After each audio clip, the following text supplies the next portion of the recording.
Assalamualaikum warahmatullahi wabarakatuh. Selamat petang para pejuang cuan. Gimana kabar kalian di petang hari ini? Semoga kalian dalam keadaan sehat semua dan saya doakan sukses semua buat kalian. Amin. Mantap jiwa ya. Dan buat rekan-rekan semua ya, saya doakan semoga kalian diberi umur panjang, rezeki yang melimpah, dan apa yang kalian harapkan bisa jadi kenyataan di tahun ini. Amin. Mantap jiwa ya. Salam setang bunder.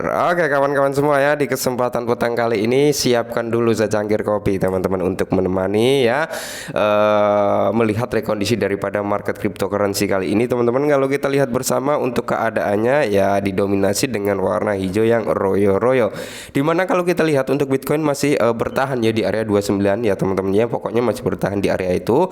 Dan untuk harga tertinggi dalam kurun waktu 24 jam berada di area 30.000 US dollar. Untuk Ethereum lumayan nih kenaikannya teman-teman, dia kembali lagi nyentuh di area 2100. Dan tentunya di sini teman-teman kalau kita lihat semua ya overall hampir mengalami kenaikan semua dengan kondisi keadaan market yang seperti ini.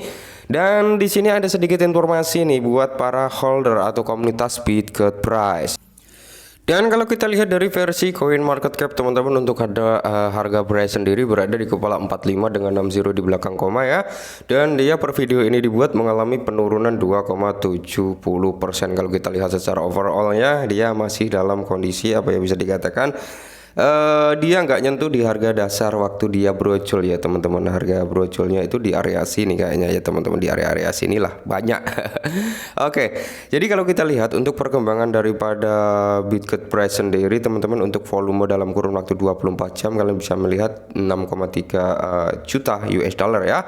Oke, kita lihat perkembangan, dan kalau untuk marketnya memang masih belum begitu banyak ya teman-teman, masih ini aja ya, maksudnya ini aja. Kita lihat dari segi ceknya aja ya. Di sini ada Bitbucket, IO, Dipcoin, Tabit, CoinW ya, Supre, KuCoin. Nah ini ya Bitget. Untuk exchange Taiwan masih banyak potensi lah untuk bisa mendaftarkan Bitget Price ini. Oke, lanjut ya teman-teman ya. Oke, informasi yang pertama datang dari akun resmi Twitter Bitget Price, di mana berita menarik, berita Bitget sekarang ditampilkan di Binance Fed. Silakan buka aplikasi Binance dan lakukan pencarian. Oke, jadi di sini mendapatkan tanggapan yang cukup positif dari komunitas Bitget Price ya teman-teman, di mana ini juga dari Mr. Anshui ya. Bitget ini adalah kode dari Binance, di mana fundamental dia Binance ini nge-tweet dengan 1, 2, 3, 4 dengan 7 kotak ya. Intinya aset mana dengan fundamental yang bagus, kurang lebih seperti itu. Oke, jadi saat ini ya semoga saja seperti pertanyaan yang dilontarkan oleh komunitas Bryce, bahwasanya Wayne Binance katanya sedang dalam tahap proses. Oke, ya semoga saja ini menjadi tinggal ACC aja gitu teman-teman, semoga saja ya. Mantap jiwa.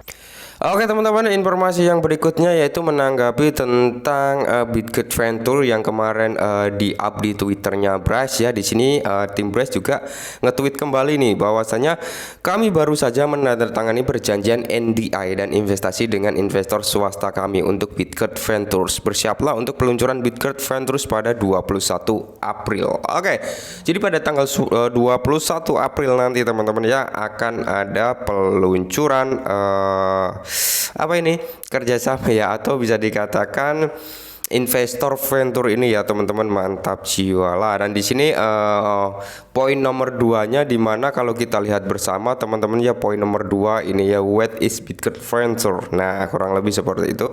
Nah, jadi poin nomor 2 di sini adalah what is Bitget Venture? Apa itu Bitget Venture? Ya, jadi di sini dijelaskan oleh tim Bryce juga, Bitget Venture is a investment. Jadi Bitget Venture adalah inisiatif investasi yang didukung oleh investor eksklusif. Kami, investor swasta, memberikan pendanaan kepada Bitget Venture yang digunakan tim Bryce untuk berinvestasi di berbagai proyek. Oke ya. Jadi di sini kalau kita lihat juga teman-teman ya, bahwasanya mana ini, a portion of the profit derived from this investment. Oke, jadi di sini sebagian dari keuntungan yang diperoleh dari investasi ini akan dialokasikan untuk pengembangan dan perluasan ekosistem Bitget Price. Oke. Dan poin ketiganya teman-teman ya, dimana bagaimana Bitget Ventures membantu Bryce. Nah, Bitget Ventures menciptakan peluang Bryce untuk memperluas kemitraannya, meningkatkan keterampilannya, dan menarik investor institusional. Intinya ini ini untuk menarik para investor agar mau masuk ke dalam Braze. Intinya itu ya teman-teman ya, bisa memperluas jangkauannya lah, intinya seperti itu. Dan dari hasil investasi ini, keuntungan yang dihasilkan dari investasi ini teman-teman akan digunakan untuk mengembangkan perkembangan ekosistemnya Bitget Prize. Oke, dan di sini kalau kita lihat bersama, selain itu sebagian dari keuntungan yang dihasilkan melalui Bitget Venture akan diperoleh untuk pembangunan dan perluasan ekosistem Prize. Oke, jadi di sini ada poin keempatnya di mana siapa investor swasta? Nah, jadi banyak pertanyaan seperti itu ya. Tapi sayangnya di sini teman-teman, investor swasta kami yang dirahasiakan di Bitget senang dengan keberhasilan proyek kami dan mendesak kami untuk mengembangkan keterampilan dan kemampuan kami untuk membawanya ke